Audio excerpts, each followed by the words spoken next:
Hydro Aluminium's Kurri Kurri smelter was constructed in 1969. The smelter produced some 5 million tonnes of aluminium and employed more than 500 people before economic and market conditions brought about its closure in 2012. The decision not to reopen the plant was made in May 2014. The smelter site and buffer zone covers around 2,000 hectares. Hydro is now looking to prepare the site for future development while leaving a large parcel for conservation land and maintaining some of the land for its current rural uses. To enable this redevelopment, Hydro will demolish the smelter and remediate contaminated areas. This introductory video provides an overview of the project. Please take a look at our website for more detail on specific plans. At the conclusion of this project, Hydro is hoping that around 200 hectares of land will be available for business and industrial development both on and around the current smelter site. Around 175 hectares will be rezoned to allow for residential development. About 160 hectares will remain as rural land, with more than 1,300 hectares, almost 70%, set aside as conservation land. By far the largest proportion of land use for the project is for conservation. More than 1,300 hectares of the 2,000 hectare site is proposed to be certified as biodiversity offsetting area due to its very high conservation values. There are several threatened species and endangered ecological communities that will be protected as part of this project. The area will be preserved as an offset for any clearing required for commercial development close to the smelter site, and Hydro wants this land to be accessible for passive recreation. The redevelopment of the smelter for employment lands could once again see the area used for manufacturing or a range of other commercial uses, bringing significant employment to the region in years to come. The site is next to the new Hunter Expressway, which makes it valuable for businesses requiring efficient road transport options. The South Maitland Railway also passes through the site, adding another transport option. The site is only 35 kilometres from the Port of Newcastle, and the potential for import or export of large volumes of freight makes the site even more attractive.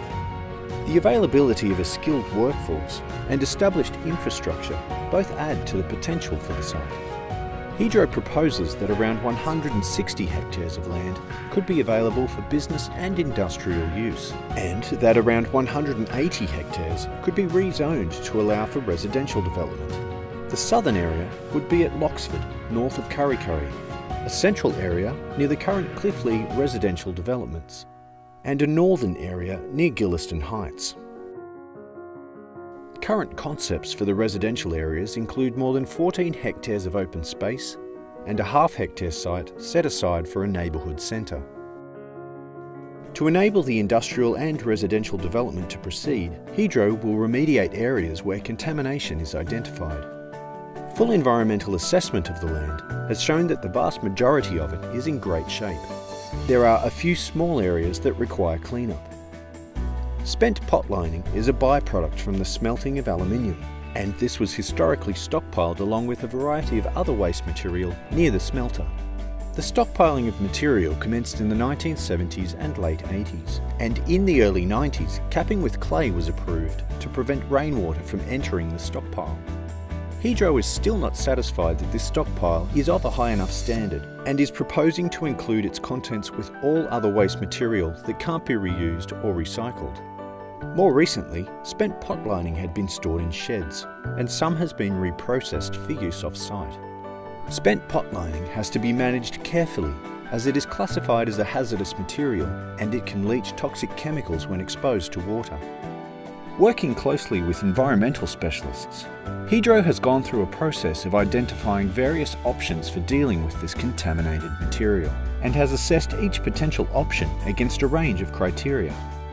Following consultation with key stakeholders such as the Environmental Protection Authority and the general community, Hydro has determined that site materials including concrete, metal and smelter wastes such as spent pot lining that can be recycled will be, where it is reasonable and feasible to do so.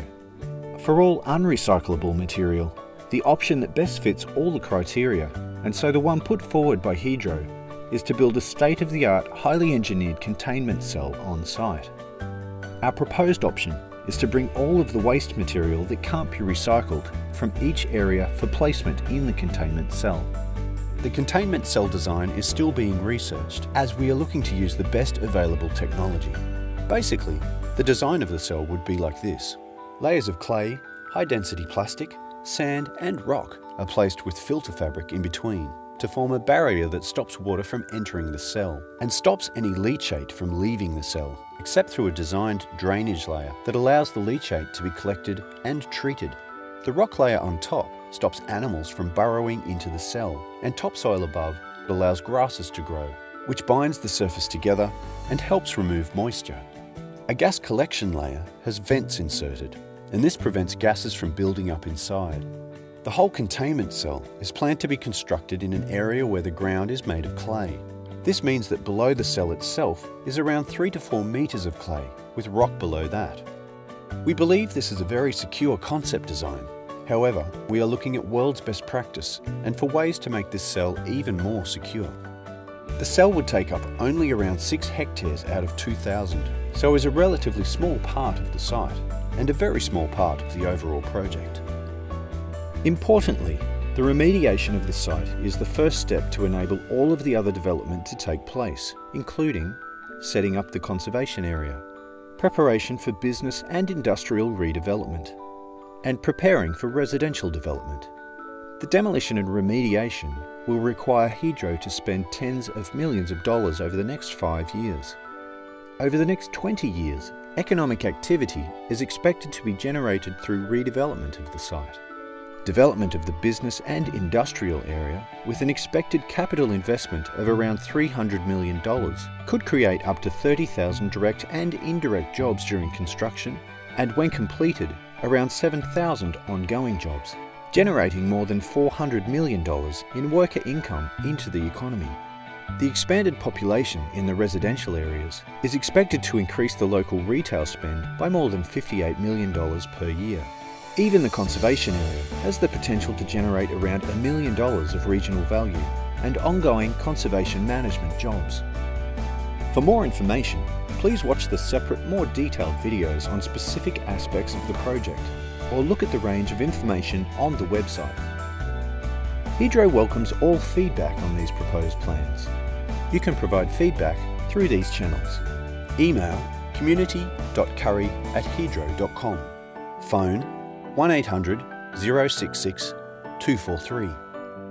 Or write to Hydro Aluminium Kurri Kurri, PO Box 1, Kurri Kurri, New South Wales 2327.